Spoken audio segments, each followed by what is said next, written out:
bagian pembangunan berkelanjutan. Kajian sesuai Permendagri nomor 7 itu gambaran kondisi umum itu terdiri dari daya dukung dan daya tampung lingkungan hidup, kondisi geografis, demografis, dan keuangan daerah. Penyusunan dokumen ini akan menjadi tidak memiliki makna baru ketika ini tidak diturut-sertakan partisipasinya dari Bapak Ibu sekalian. Pemerintah menyusun rencana pembangunan baik jangka menengah maupun jangka panjang yang ditopang oleh penyusunan dokumen yang hari ini kita lakukan pembahasannya. Silakan Bapak-Bapak Ibu sekalian, hari ini di konsultasi tahap 2 ini bicara tentang isu-isu strategis. Peran serta Bapak Ibu sekalian lah yang sangat kami harapkan untuk dapat mewarnai dokumen ini.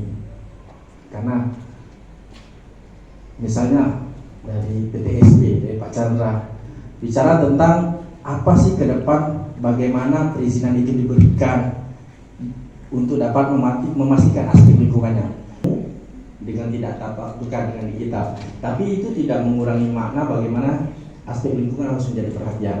Pak Chandra mungkin sangat pusing sekarang menghadapi izin-izin yang keluar dengan tidak memastikan, dengan tidak pastinya izin lingkungannya kan. DPR sekarang lagi rajin-rajinnya memastikan itu, Pak Chandra juga. Nah, kalau kita memaintain ini dengan dokumen yang kita susun, tentunya kita akan membangun sistem yang sangat baik. Tidak hanya dari aspek perizinan, dari seluruh aspek yang Bapak Ibu sekalian bekerja di OPD teknis. Begitu juga tokoh-tokoh masyarakat. Jadi sangat besar harapan kami, tuangkanlah. Silakan saja berimajinasi. Semuanya kan berawal dari imajinasi. 2045 dari aspek pekerjaan Ibu nanti Bapak Ibu sekalian seperti apa? Misalnya dari penata Pak Kabayaki, dari segi perumahannya kan. Menghimpun sebanyak mungkin masukan dari baik DOPD maupun dari tokoh masyarakat terkait dengan penyusunan dokumen kajian strategis lingkungan hidup. Mudah-mudahan dengan masukan berbagai pihak kita memastikan bahwa dokumen ini disusun dalam rangka dalam rangka penyusunan dokumen RPJMD yang ada di Bapeda. Dengan dokumen ini kita susun dapat mensupport dan dapat memastikan bahwa pembangunan yang ada di Kota Palembang itu berwawasan lingkungan. Target juga depan Pak.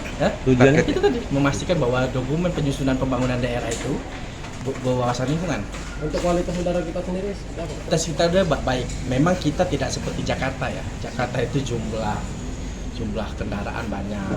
Kita jauh tidak sesuai itu. Jadi dan juga ruang terbuka hijau kita juga memenuhi standar 30%, sehingga itulah yang menopang mengapa kualitas lingkungan hidup kita, kualitas udara kita dipastikan masih baik.